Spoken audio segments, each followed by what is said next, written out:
SDMES Boys English Medium Primary School, Standard First, Subject English 2, and this is our textbook Grammar Lane. And here your English teacher Syed गुलाब शाह. आज हम क्या करने वाले हैं? आज हम कॉम्प्रिहेंशन 1 देखेंगे. Let's start reading first. Read this passage and answer the question.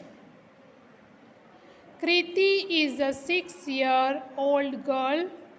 She lives with her family in a big house. It is a pink house and has a beautiful garden. कौन से colour का house है? Pink house. और उसका जो house है वो big है या small? Big. Kriti's father works at the bank. Kriti के फादर कहाँ पे वर्क करते हैं? बैंक में. Her mother is a doctor. उसकी मम्मी क्या है? Doctor. She works at the hospital. और वो हॉस्पिटल में काम करते हैं. Kriti has a twin sister name Piya. Kriti की एक ट्विन सिस्टर है जिसका नाम है पिया. यानी ट्विन सिस्टर यानी दोनों की एज भी सेम होगी. कृति 6 ईयर ओल्ड है तो पिया भी 6 ईयर ओल्ड होगी. They look just like each other. वो दोनों एक दूसरे के जैसे ही दिखते हैं. Their older brother's name is Neel. उसका जो ओल्डर ब्रदर है उसका नाम क्या है? Neel. He is 10 years old. वो कितने ईयर का है? 10 years. They go to the same school. वो तीनों के तीनों एक ही स्कूल में जाते हैं. Every Sunday Pia and Neel go to their drawing classes. Pia और नील कहाँ पे जाते हैं? Drawing classes. And Kriti goes to her dance class. और कृति कहाँ पे जाती है? अपने डांस क्लास में. Kriti loves to play in the garden with Neel and Piya. Kriti को पिया और नील के साथ गार्डन में खेलना बहुत ही ज़्यादा पसंद है. अब देखो यहाँ पे हमारा क्वेश्चन 1 क्या है?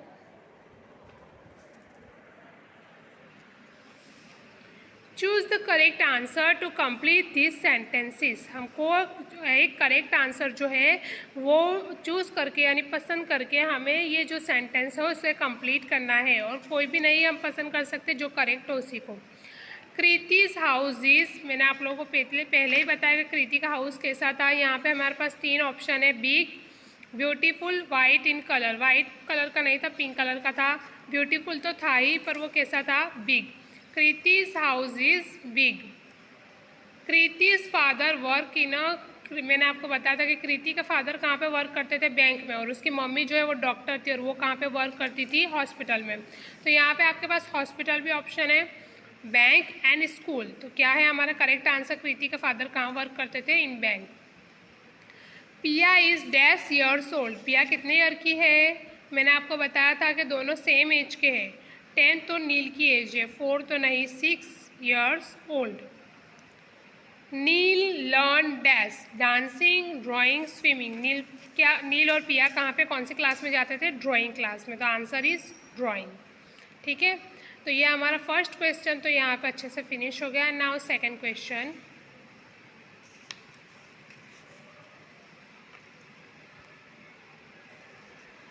Answer the question briefly. First question is where does Kriti live. Kriti कहाँ पे रहती है? In a big house. Second question is where does Kriti's mother work. अब यहाँ पे उसकी मम्मी का पूछा गया कि उसकी मम्मी कहाँ पे काम करती है? At the hospital. कहाँ पे काम करती है? At the hospital. Third question is who does Kriti live with. Kriti किन किन लोगों के साथ रहती है? Father, mother, nil and Pia. ठीक है.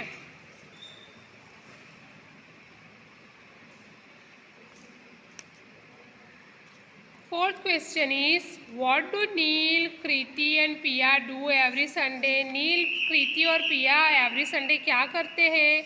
पिया and Neel go to their drawing classes and Kriti goes to her dance class. Pia और नील जो है वो कहाँ पे जाते हैं? ड्राइंग क्लासेस के लिए जाते हैं. और कृति जो है वो डांस क्लास के उसको डांस पसंद है. ठीक है. अब यहाँ पे क्वेश्चन सी है find words in the passage that mean the same as this. हाँ, यहाँ पे कुछ वर्ड दिए हुए उसी से मिलते हुए वर्ड यानी सेम मीनिंग वाले वर्ड्स हमें हमारे पैसेज में से ढूंढने हैं। तो यहाँ पे दिया हुआ है प्रीटी, तो हमारे पैसेज में कौन सा वर्ड था? ब्यूटीफुल वर्ड था। ठीक है, फिर उसके बाद यहाँ पे वर्ड दिया हुआ है, क्या वर्ड है? एल्डर। तो हमारे पैसेज में कौन सा वर्ड था? ओल्डर। ठीक है, और यहाँ पे थर्ड वर्ड है लाइक्स, तो उसका हमारे पैसेज में कौन सा वर्ड था? लव्स। देखो मैं आपको पैसेज में बता देती हूँ, देखो ब्यूटीफुल, ओल्डर एंड लव्स। तो यहाँ पे हमारे 3 जो है वो फिनिश होते हैं यहाँ पे। अब यहाँ पे देखो, pick out the pronouns use for this words from the passage. हमें यहाँ पे प्रोनाउन जो है ये वर्ड के लिए यूज़ हुआ है वो पैसेज में से लिखना है। तो कृति के लिए क्या यूज़ हुआ है? सी। हाउस के लिए ईट, कृतिज मदर के लिए सी एंड नील के लिए ही। ठीक है, तो यहाँ पे हमारा ये जो है कॉम्प्रिहेंशन 1 फिनिश होता है। Thank you for watching. अल्लाह हाफिज़।